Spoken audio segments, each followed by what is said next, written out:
కేంద్ర మంత్రి కిషన్ రెడ్డి మీడియాతో మాట్లాడుతున్నారు. లైవ్లో చూద్దాం. ఉపాధి అవకాశాలు మెరుగుపడతాయి. వరంగల్లో రెండవ అతిపెద్ద నగరంగా కాకతీయుల వైభవానికి ప్రతీకగా నిలిచినటువంటి ఓరుగల్లు పట్టణంలో ఎయిర్పోర్ట్కు కేంద్ర ప్రభుత్వము పచ్చజెండా ఊపడం చాలా సంతోషం. నేను ఈ సందర్భంగా మరొకసారి రామ్మోహన్ నాయుడు గారికి హృదయపూర్వకమైనటువంటి కృతజ్ఞతలు తెలియజేస్తూ వారిని మాట్లాడాల్సిందే కోరుతాను.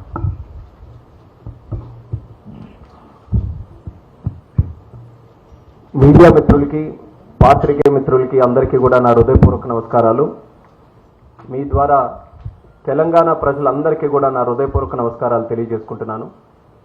ఈరోజు తెలంగాణ రాష్ట్రానికి సంబంధించి వరంగల్ ఎయిర్పోర్ట్ దాని తాలూకా క్లియరెన్స్ ఏదైతే కేంద్ర ప్రభుత్వం ద్వారా మేము తీసుకున్నామో ఆ నిర్ణయాన్ని తెలంగాణ ప్రజలతో, ముఖ్యంగా వరంగల్ ప్రాంత ప్రజలతో పంచుకోవడానికి ఈరోజు ప్రత్యేకంగా ఈ యొక్క ప్రెస్ను కూడా ఏర్పాటు చేయడం జరిగింది.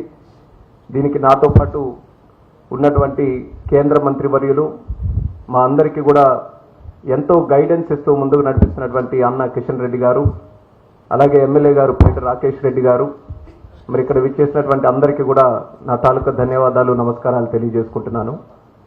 ఈరోజు వరంగల్ ప్రాంతంలో ఒక ఎయిర్పోర్ట్ని ఏర్పాటు చేయాలనేది ఎన్నో సంవత్సరాల నుంచి ఉన్నటువంటి చిరకాల కోరిక. అటువంటి కోరికని నేను సివిల్ ఏవియేషన్ మినిస్టర్గా ఉన్నప్పుడు దానికి క్లియరెన్స్ ఇచ్చేటటువంటి అవకాశం నాకు దక్కినందుకు నేను ఒక అదృష్టంగా నేను అది భావిస్తున్నాను. దీనికి చరిత్ర కానీ ఒక్కసారి మనం గుర్తు చేసుకుంటే, వరంగల్లో ఉన్నటువంటి ఎయిర్పోర్ట్ ల్యాండ్ ఏదైతే ఇప్పుడు కూడా ఎయిర్పోర్ట్ అథారిటీ ఆఫ్ ఇండియా దగ్గర ఉందో, అక్కడ ఒక బ్రహ్మాండమైనటువంటి ఎయిర్పోర్ట్ ప్రీ ఇండిపెండెన్స్ ఎరాలో కూడా ఉండేది. మనకి స్వాతంత్రం రాకముందు దేశంలో కానీ ఆసియా ఖండంలో కానీ అతిపెద్ద ఎయిర్పోర్ట్ ఎక్కడైనా ఆపరేషన్లో ఉందనంటే అది వరంగల్ ఎయిర్పోర్ట్.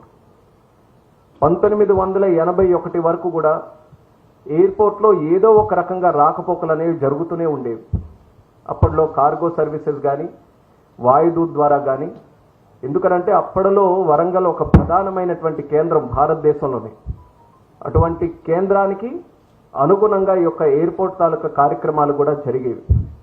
కానీ క్రమేపీ హైదరాబాద్ ఒక క్యాపిటల్ నగరంగా ఎదుగుతుండడంతో ఎక్కువ కాన్సన్ట్రేషన్ ఇక్కడే ఉండి అన్ని రంగాలు కూడా ఇక్కడ ఏకీకృతం అవ్వడంతో ఇక్కడ అభివృద్ధి ఎక్కువగా జరగడం, అక్కడ నుంచి ఎయిర్పోర్ట్ కూడా స్లోగా డిమాండ్ తగ్గిపోవడం, 80ల నుంచి అలాగ ఉంటున్న తర్వాత అక్కడ ప్రజల్లో మాత్రం ఒక విప్లవంలాగా ఎప్పటికైనా సరే వరంగల్లో మళ్ళీ ఈ యొక్క ప్రాంతంలో ఒక ఎయిర్పోర్ట్ ఉండాలనేది అక్కడ ప్రజలందరూ కూడా ఎన్నో రకాలుగా డిమాండ్ చేశారు, పోరాటాలు చేశారు. మరి దాని ఒక కార్యక్రమాన్ని ముందుకు నడిపించే ప్రయత్నం చేశారు. మరి ఇప్పుడే కిషన్ రెడ్డి అన్నగారు చెప్పినట్టు నరేంద్ర మోదీ గారు వచ్చిన తర్వాత భారతదేశంలో ఎయిర్పోర్ట్ రంగంలో కూడా ఒక కొత్త విప్లవం స్టార్ట్ అయింది. 2014లో ప్రధానమంత్రిగా నరేంద్ర మోదీ గారు వచ్చినప్పుడు దేశంలో 76 ఎయిర్పోర్ట్లు ఉండేవి. ఈ 10 సంవత్సరాల్లో ప్రధానమంత్రి గారు తీసుకున్నటువంటి నిర్ణయాల వల్ల, ఆయన సివిల్ ఏవియేషన్కి ఇచ్చినటువంటి ప్రోత్సాహం వల్ల సుమారు 159 ఎయిర్పోర్ట్లకి ఈరోజు చేరుకున్నాం. ప్రపంచంలో ఏ దేశంలో కూడా ఈ స్థాయిలో ఎయిర్పోర్ట్లు ఎక్కడ కూడా అభివృద్ధి చేయలేదు. కేవలం మన భారతదేశంలో, మన భారతదేశాన్ని ఒక వికసిత దేశంగా మనం తయారు చేయాలంటే, డెవలప్డ్ కంట్రీగా మనం తీర్చిదిద్దుకోవాలంటే దానికి ఒక ప్రధానమైనటువంటి కేంద్రంగా ఎయిర్పోర్ట్స్ని మనం నిర్మించాలని ప్రధానమంత్రి గారు తీసుకున్నటువంటి నిర్ణయాలు, ఆ రిఫార్మ్స్ వల్ల ఈరోజు చాలా పెద్ద ఎత్తున ఎయిర్పోర్ట్స్ని మనం డెవలప్ చేసుకున్నాం.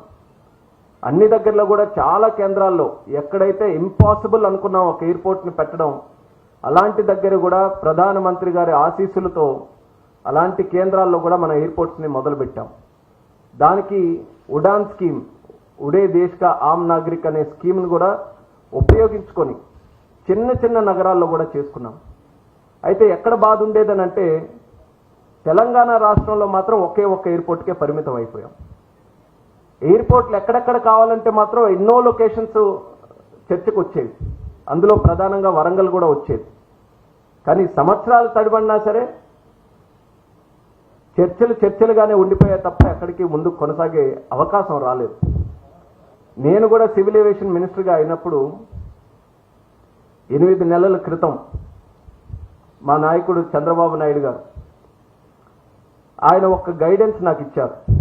నువ్వు కేవలం ఆంధ్రప్రదేశ్ రాష్ట్రానికే మంత్రి కాదు, తెలుగు రాష్ట్రాలకి మంత్రిగా నువ్వు వ్యవహరించాలి. ఆంధ్రప్రదేశ్ రాష్ట్రంలో సివిల్ ఏవియేషన్ అభివృద్ధికి నువ్వు ఎంత చిత్తశుద్ధితో పనిచేస్తావో తెలంగాణకి కూడా అదే రకమైనటువంటి చిత్తశుద్ధితో చేయాలని చంద్రబాబు నాయుడు గారు ఒక గైడెన్స్ నాకు ఇవ్వడం జరిగింది. తర్వాత కేంద్ర మంత్రిగా అనుభవవంతులు కిషన్ రెడ్డి అన్నగారు కూడా ఆయన తాలూకు గైడెన్స్ కూడా నా తాలూకా రాజకీయ ప్రయాణాలు, ఎందుకంటే మా నాన్నగారు ఎర్రనాయుడు గారితో కూడా ఆయన కలిసి పనిచేశారు. నేను రాజకీయాల్లోకి వచ్చిన తర్వాత కూడా ఒక అన్నగా, ఒక అనుభవవంతుడిగా, ఒక యువకుడిని ఏ రకంగా ముందుకు నడిపించాలని అనేక సందర్భాల్లో ఆయన కూడా గైడెన్స్ ఇచ్చి నన్ను కూడా ప్రోత్సహించడం జరిగింది. మినిస్టర్ అయిన తర్వాత ఆయన కూడా కలిశాను. తెలంగాణలో ఒకే ఒక్క ఎయిర్పోర్ట్ ఉంది, మిగిలినటువంటి ఎయిర్పోర్ట్లు మనం డెవలప్ చేయాలనంటే ఏంటని అన్నప్పుడు ఆయన ఎంతో కాలం నుంచి ప్రతి ఒక్క లొకేషను, ప్రతి ఒక్క ఎయిర్పోర్ట్కి సంబంధించి ఆయన ఎంతో కూలంకషంగా ముందు నుంచి స్టడీ చేశారు. ఆయన కూడా ఎన్నో కార్యక్రమాలు చేశారు. కాబట్టి అది మొత్తం మీద కూడా ఒక గైడెన్స్ ఇచ్చి నువ్వు ఖచ్చితంగా ఏ స్టెప్ తీసుకున్నా మా రాష్ట్రం తాలూకుది మా అందరి సహకారం ఉంటుంది, మనం తెలంగాణలో కూడా అధికంగా ఎయిర్పోర్ట్లు ఏర్పాటు చేయాలని నిరంతరం కూడా కిషన్ అన్న కూడా మాకు ఎప్పుడూ గైడ్ చేస్తూనే వచ్చారు. వీళ్ళందరి తాలూకా ప్రోత్సాహంతో ప్రధానమంత్రి గారు ఆయన ఇస్తున్నటువంటి మార్గదర్శకత్వంతో ఎట్టి పరిస్థితుల్లో ఇక్కడ ఎయిర్పోర్ట్లని ఏర్పాటు చేయాలని ఒక బలమైనటువంటి సంకల్పంతో ముందుకు నడిచాం. ఈరోజు 8 నెలల్లోనే దాన్ని ఒక స్థాయికి తీసుకొని వచ్చి వరంగల్ ఎయిర్పోర్ట్కి ఏదైతే సెంట్రల్ గవర్నమెంట్ నుంచి క్లియరెన్స్ ఎంతో కాలం నుంచి పెండింగ్ ఉందో దాన్ని కూడా ఈరోజు పూర్తి చేయడం జరిగింది. క్లియరెన్స్ సెంట్రల్ గవర్నమెంట్ ఇచ్చింది కదా, ఎందుకు ఇన్ని సంవత్సరాలు పట్టిందని అనుకోవచ్చు. దానికి 2 కారణాలు ఉన్నాయి ప్రధానంగా. 696 ఎకరాలు ఎయిర్పోర్ట్ అథారిటీ ఆఫ్ ఇండియా దగ్గర ల్యాండ్ ఉంది. ఇప్పుడు ఉన్నటువంటి ల్యాండ్లో 2 క్రిస్ క్రాస్గా రన్వేస్ ఉన్నాయి. అక్కడ చాలా డిలాపిడేటెడ్ కండిషన్లో, అసలు ఉపయోగించుకునే పరిస్థితిలో లేనటువంటి కండిషన్లో అక్కడ 2 రన్వేస్ ఉన్నాయి. రన్వేస్ తాలూకు లెంత్ కూడా మనం చూసుకుంటే సుమారు 1800 మీటర్లు ఉంది. మనం ఆపరేషన్స్ ఎయిర్ బస్ లాంటివి ఫ్లైట్స్ కానీ నేరో బాడీ ఫ్లైట్స్ అక్కడ నుంచి ఆపరేట్ చేయాలంటే సుమారు 2800 మీటర్ల రన్వే మనం తయారు చేసుకోవాలి. మరి ఆ రన్వే తయారు చేసుకోవాలనంటే దానికి ఎడిషనల్గా ల్యాండ్ కావాలి. కాబట్టి ఎప్పటి నుంచో ఎయిర్పోర్ట్ అథారిటీ ఆఫ్ ఇండియా నుంచి, కేంద్ర ప్రభుత్వం నుంచి రాష్ట్ర ప్రభుత్వంతో చర్చలు జరిపి మాకు అదనంగా అక్కడ ఒక 280 ఎకరాలు కేటాయించండి అనేక సందర్భాల్లో కేంద్రం నుంచి ఒక ప్రయత్నం జరిగింది. కిషన్ అన్న చెప్పినప్పుడు గతంలో ఇదే సివిల్ ఏవియేషన్కి మంత్రిగా జ్యోతిరాదిత్య సింధియా గారు ఉంటే కిషన్ అన్న తాలూకు ప్రోత్సాహంతో ఆయన కూడా సంప్రదింపులు జరిపి అప్పుడున్నటువంటి రాష్ట్ర ప్రభుత్వంతో ఈ ల్యాండ్ ఎట్టి పరిస్థితుల్లో కేటాయించండి, ఇప్పటికే ఉడాన్ స్కీమ్ ఉంది కదా, ఉడాన్ స్కీమ్ వరంగల్